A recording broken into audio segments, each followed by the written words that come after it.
Krishna everyone, welcome to TY classes. आज हम पढ़ेंगे क्लास 8 का chapter 7 reaching the age of adolescence का एक टॉपिक है role of hormone in initiative reproductive functions.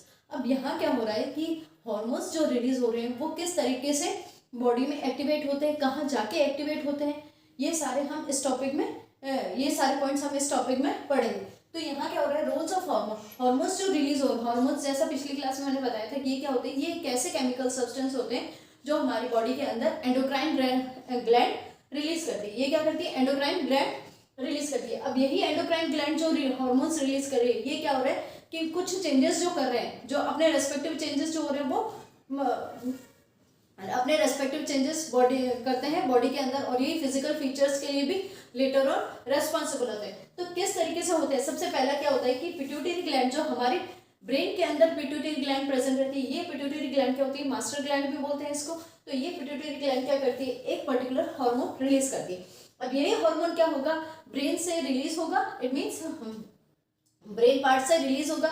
अब ये हार्मोन क्या करेगा, बाय ब्लड टारगेट पर, अपनी टारगेट साइट पर जाएगा जहाँ उसका एक्शन होगा। तो एक्शन इस टारगेट साइट क्या है कि जहां पर ये एक्ट होगा। तो हार्मोन्स क्या होगा, बाय ब्लड ट्रांसफर होगा। अब ट्रांसफर होके ये पहुंचेगा टारगेट साइट पर। टारगेट साइट पर पहुंचने के बाद क्या होगा कि ये अगर सपोज ये क्या करेगा, अपनी टारगेट साइट पर पहुंचेगा। अगर मेल बॉडी है तो कहाँ पहुंचेगा, टेस्टोस्टेरोन में। अगर फीमेल बॉडी है तो ये कहाँ पहुंचेगा, ओवरी में। तो ये अपनी टारगेट साइट पर पहुंच गया। अब अपने रेस्पेक्टिव ग्लैंड्स को, या कह सकते हो अपने रेस्पेक्टिव पार्ट को, अपने टारगेट साइट को क्या करेगा, ये हार्मोन के लिए एक दूसरा हार्मोन रिलीज करने के लिए क्या करेगा, उसका स्टिमुलेट करेगा। अब ये स्टिमुलेट कर दिया। अब इन्होंने क्या किया, स्टिमुलेट कर दिया। एस्ट्रोजन हार्मोन जो होगा वो क्या करेगी, ओवरी रिलीज करेगी। और वहीं मेल बॉडी में बात करें तो टेस्टिस जो होगी वो क्या करेगी, टेस्टोस्टेरोन हार्मोन रिलीज करेगी। अब दोनों ने अपने अपने हार्मोन्स जो है वो रिलीज कर दिए। अब ये क्या होगा, एस्ट्रोजन हार्मोन जो ओवरी ने रिलीज किया है, ये क्या करेगा, अगेन ब्लड में ट्रांसफर होगा। ब्लड में ट्रांसफर होने के बाद क्या होगा, ये अपनी टारगेट साइट पर पहुंचेगा। इट मीन्स अगर ब्रेस्ट साइज इंक्रीज हो रहा है तो वहाँ क्या होगा, ब्रेस्ट साइज से रिलेटेड जितने भी हार्मोन्स रेस्पॉन्सिबल है तो उनको क्या करेगा, या जितने भी कैरेक्टर्स रेस्पॉन्सिबल है इंक्रीज साइज के लिए, तो उनके लिए क्या करेगा कि वहाँ ये पहुंचकर ये क्या करेगा, अपना काम शुरू। अब यहाँ क्या होगा, फीमेल बॉडी में ओवरी पार्ट जो है वो क्या करेगा, एस्ट्रोजन हार्मोन रिलीज करेगा। ये एस्ट्रोजन हार्मोन क्या होगा कि ब्लड में ट्रांसफर होगा अलग अलग जगह।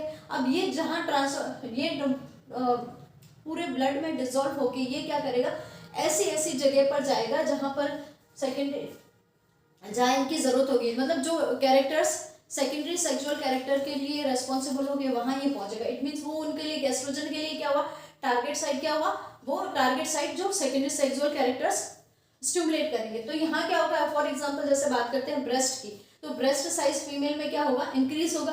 तो ये वहां पहुंचेगा जहां ब्रेस्ट के लिए साइज इंक्रीज के लिए जो रेस्पॉन्सिबल होते हैं पार्ट, तो वहां ये पहुंचेगा। तो वहां पहुंचने के बाद क्या होगा, ब्रेस्ट साइज में पहुंचेगा, वहां क्या करेगा, ये सेकेंडरी सेक्सुअल कैरेक्टर्स को स्टिमुलेट करेगा। इट मीन्स ब्रेस्ट साइज को इंक्रीज करेगा। तो यहाँ क्या फंक्शन हुआ, एस्ट्रोजन ने क्या किया, सेकेंडरी सेक्सुअल कैरेक्टर्स को स्टिमुलेट किया। वहीं अगर बात करें हम टेस्टोस्टेरोन की, तो ये टेस्टोस्टेरोन सबसे पहला हार्मोन कौन रिलीज कर रहा है, टेस्टिस रिलीज कर रहा है। ये हार्मोन रिलीज होने के बाद क्या होगा, ये भी एज यूजुअल मेल बॉडी के अंदर क्या होगा, पूरी ब्लड में ट्रांसफर होंगे। ब्लड के थ्रू क्या होगा, ये टारगेट साइट पर जाएंगे। टारगेट साइट पर इट मीन्स जैसे यहाँ थायराइड है, एडम्स एप्पल जो होगा, एडम्स एप्पल के रेस्पॉन्सिबल होगा, वॉइस के लिए रेस्पॉन्सिबल, बियर्ड और मुस्टेचेस के लिए रेस्पॉन्सिबल होगा। तो ये क्या हो, सेकेंडरी सेक्सुअल कैरेक्टर्स।